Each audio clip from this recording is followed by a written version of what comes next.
Hello, Sprouts. Welcome. I'm sorry if I'm talking a bit more softly than normal. It's because I'm doing this late at night. I'm trying not to be too loud. Just a brief health update before I get into the main topic of the video. I'm fine. I'm doing better. I'm not 100%, but I'm feeling good enough to maybe get back into streaming here soon. So I'm thinking we'll start this week. Part of, like, I've been going through a lot of mental health stuff, physical stuff even, like my physical health has not been good either. But I'm getting better, and on top of that, you know, my good friend and acquaintance, Nyla Nemesia, a fellow VTuber, she's been doing her subathon on Twitch, and I've kinda just been standing aside and letting her enjoy her event, so that's part of why you haven't seen much from me except here on YouTube with the Demo Derby series, which I recommend if you haven't seen it. But the primary reason for making this video was that I've been watching a lot of stuff unfolding at TwitchCon, and I've been getting more and more concerned. I've already had concerns of my own with Twitch, and a lot of them are getting, like, there's just, like, compounding effects at it, getting stacked on and on top of each other, just, like... For those of you who are out of the loop, TwitchCon was this week. TwitchCon has a history of weirdos performing SA on various streamers, usually some of the prettier of the female streamers, but it actually happened to 2 male streamers last year. And Twitch does not punish them, they just are allowed to walk. And it's to the point where it feels like these people are, that the people at Twitch are 100% okay with people who commit crimes. Just blatant crimes. And it's concerning, and people are really starting to see it in mass, and it's starting to create an entropy effect that me and many other people have been seeing happen to Twitch for a while now. Also, I apologize for the crazy eyes. I don't know what's going on there. You know, I started on Twitch because I thought it would be the best platform for me to start as a smaller streamer. It had a lot of features that made it easy for me to entertain people. And I've grown a lot since then, although I feel like more recently I've regressed a little, which is part of why I took a break. Especially because I decided to switch my content up on YouTube. I went from being a reaction content creator to more of a game review content creator that sometimes yaps about unrelated gaming stuff.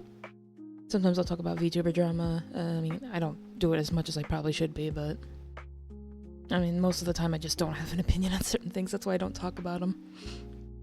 And I definitely don't like talking about politics, but this isn't a political issue. I don't think it even is a political issue at all, but between the TwitchCon incident this week, where Emiru was essayed by a random person this week, and the whole fur baby incident, which, for those of you who don't know, that's adult furry pretending to be a baby, complete with diaper and binky, and it's very questionable. I've never really cared for the idea of it.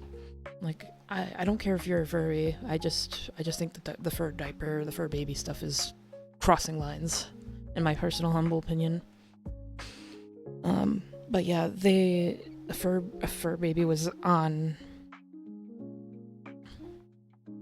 the main page in Twitch, and was just discovered completely on accident by SQC, who I guess just loaded up Twitch for probably normal reasons, because I don't know what his reasons are, but he probably just was gonna go look at some other streamer's clip or whatever. I don't know what his plan was, but it just looked like he was just browsing it normally, or going to browse it normally, and then was bore witness to that streamer, not just a streamer, a VTuber, by the way,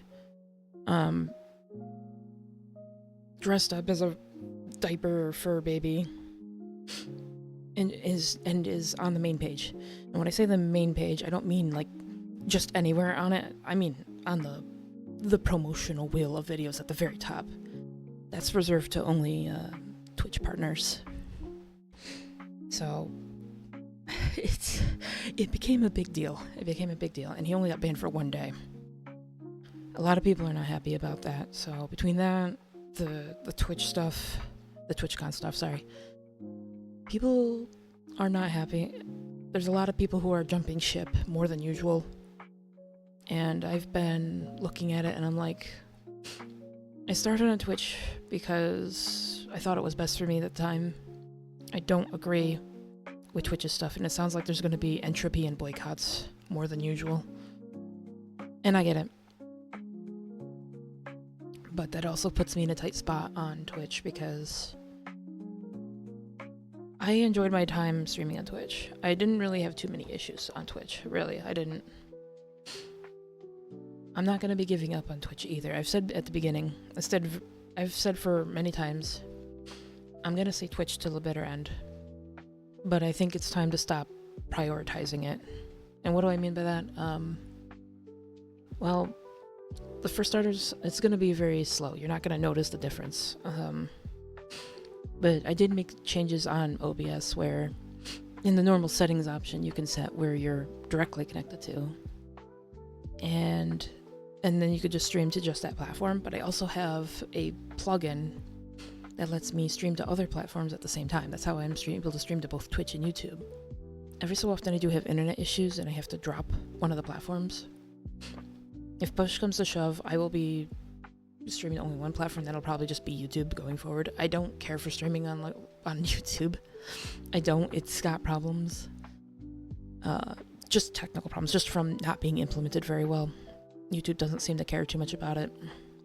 But I think it's best if I start really weighing my options. That's why I started doing things like, making a Rumble account, even though I haven't done much with it so far. I'm debating if I should move the demo derby over to Rumble or not. I'm not 100% sure. I don't mean like complete move like I did with what I did on YouTube where I moved it from one channel to the other. I mean just like adding the videos there as well. I'm not sure if that's something people would be interested in on the Rumble side. I had potentially thought of actually getting into the more nitty-gritty, like, stuff that you would kind of expect to see on Rumble, like the topics I normally wouldn't talk about there. I'm gonna be honest though, I'm not brave enough. I don't know if I'll ever be able to properly discuss something because I know what I feel, but I'm not very good at articulating how I feel. And I'm worried I'm gonna get misinterpreted so badly. And I can only really blame myself for it. So, it's I'm weighing my options, but yeah. The point I'm trying to make is Rumble also has the ability to live stream too. So, since I'm trying to build my platform there, it makes sense to live stream there if Twitch does completely fall apart.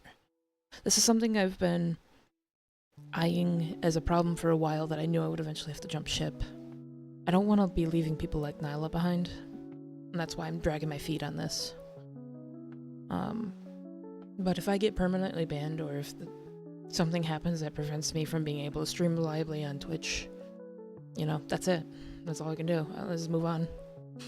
And I'm fortunate enough to have the platform that I do on here on YouTube, where many of the people who were regulars of watching my reaction channels, you guys have stuck around, and I'm so grateful for all of you. I sometimes think I don't deserve any of you, really, I don't. But maybe I need to start focusing more of my attention here instead of on Twitch, because with people like More Pegasus and Revsays Desu and a couple of other people who are starting to say that you really need to stop streaming on Twitch. Like, there were calls for people to stop streaming on Twitch. Like Tectone got banned for calling Frogan fat, who's I guess is like an activist streamer. Like, I don't know if she is or not. She seems like it. I don't have any reservations against her. Like, I don't know enough about her. I don't like some of the things she said, but Tectone calling her fat was kind of and getting banned for it is ridiculous. And like, I've heard far worse being said by far worse people, and they don't get anything. They don't even get a slap on the wrist. I'm not giving up on streaming, and I'm not gonna give up on Twitch so easily. But I do need to consider my options going forward. I know I've been taking a lot of rests. I've been going through a lot of stuff at home. I can't go into detail of it right now. It's very personal stuff. But just know that I'm fine. I'm getting better, and hopefully I'll come back to streaming more. And if I'm gonna be prioritizing YouTube more, I may want to consider changing my times to better suit my YouTube audience as well. So if you guys have made it this far in the video, I appreciate the hell out of you. It seems inappropriate to say the usual spiel, but what I will do is, you know, you don't have to like or you don't have to like or subscribe if you don't like me. That's fine. But I would like you guys to comment in the video down below. What I need you guys to tell me is, what is your optimal time for watching a live stream? For those of you who are regulars on YouTube, because I'm gonna be probably looking at maybe changing times for me, because I want to do, realistically, I want to do late night streams because I'm more comfortable and more active at night. But the problem is that conflicts with other things that I have to do during the day, and it's not ideal to stream at night out of my living room when the bedroom is just next door, and right now that's why I'm quiet. I'm trying not to wake poor Odin up. So I'm trying to not be too loud. It's okay though. I just want to make sure he's able to get to work and not be more crabby than he usually is with it. Work's been rough for him, so yeah. But yeah, just let me know in the comments what you think is the most ideal time. You don't have to tell me where you live or anything.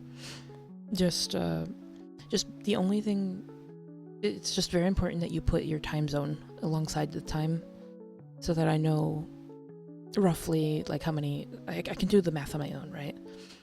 So if you could do that for me, that would mean a lot.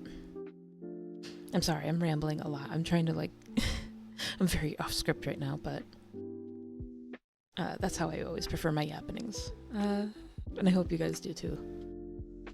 So yeah, I guess that's really all I have to say. If you want to look more into the Emiru stuff, the more recent stuff, Asmongold's made content about it. I'm sure Tecton's made content about it. I haven't checked his stuff. More Pegasus, Rev says Desu, KuroNeko, like all of your usual slop tubers have definitely covered it by now. So check in with them, see if you haven't looked into it, or just type in TwitchCon Emiru in YouTube and just see for yourself what's been going on. I'm already seeing, like,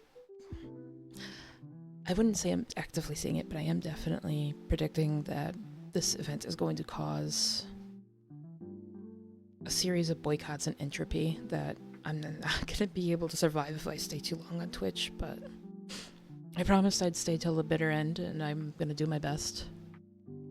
But I also have to look after myself in the future, so yeah. Anyways, I'm rambling way too much. I should probably end the video. Thank you for watching, and I hope I'll get to see you guys in the next stream. And I hope you'll enjoy the next few episodes of Demo Derby that are scheduled. So, thank you, Sprouts. Good night.